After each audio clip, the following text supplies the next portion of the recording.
chapter 24. Here I merely touch on the problem of the genesis of Christianity. The first principle for its solution is Christianity can be understood only in terms of the soil out of which it grew. It is not a counter-movement to the Jewish instinct. It is its very consequence, one inference more in its awe-inspiring logic. In the formula of the Redeemer, salvation is of the Jews.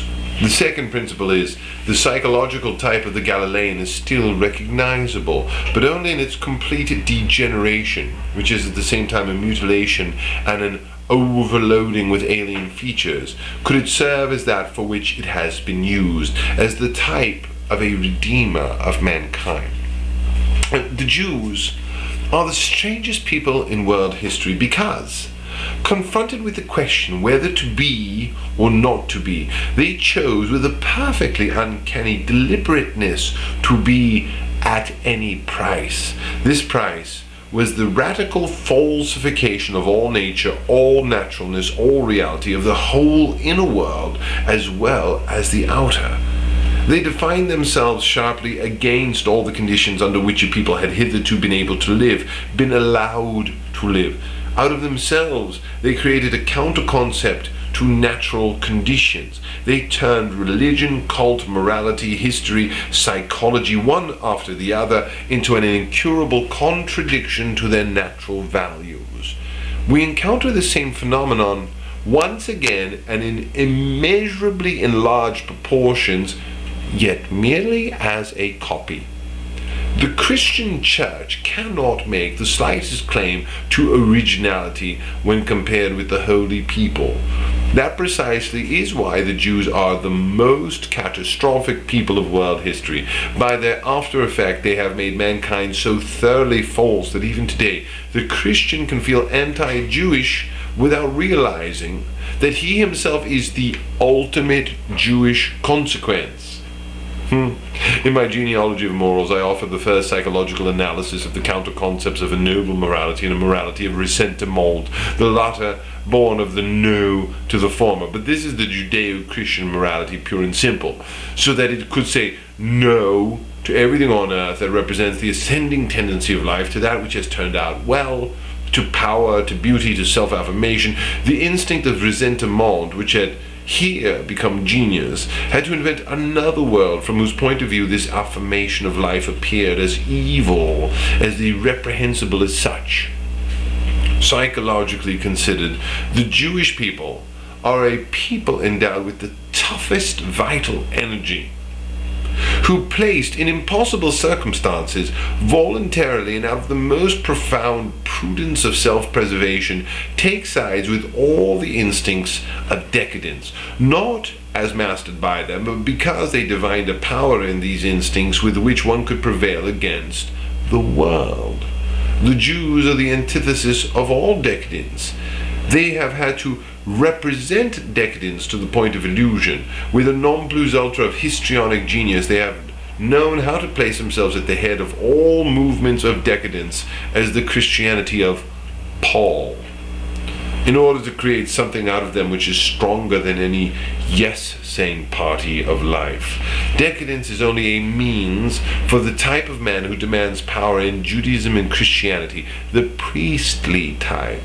This type of man has a life interest in making mankind sick, and in so twisting the concepts of good and evil, true and false, as to imperil life and slander the world. Chapter 25. And the history of Israel is invaluable as the typical history of all denaturing of natural values. I indicate 5 points. Originally, especially at the time of the kings, Israel also stood in the right, that is, the natural relationship to all things. Its Yahweh was the expression of a consciousness of power, of joy in oneself, of hope for oneself. Through him victory and welfare were expected. Through him nature was trusted to give what the people needed, above all rain.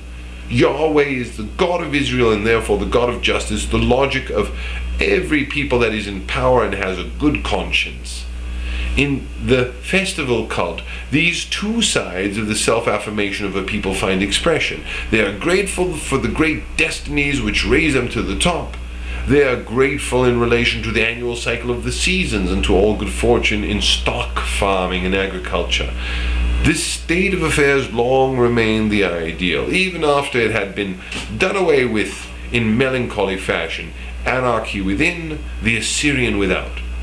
The people, however, clung to the vision as the highest desirability of a king who is a good soldier and severe judge, above all that typical prophet, that is, critic and satirist of the moment, Isaiah.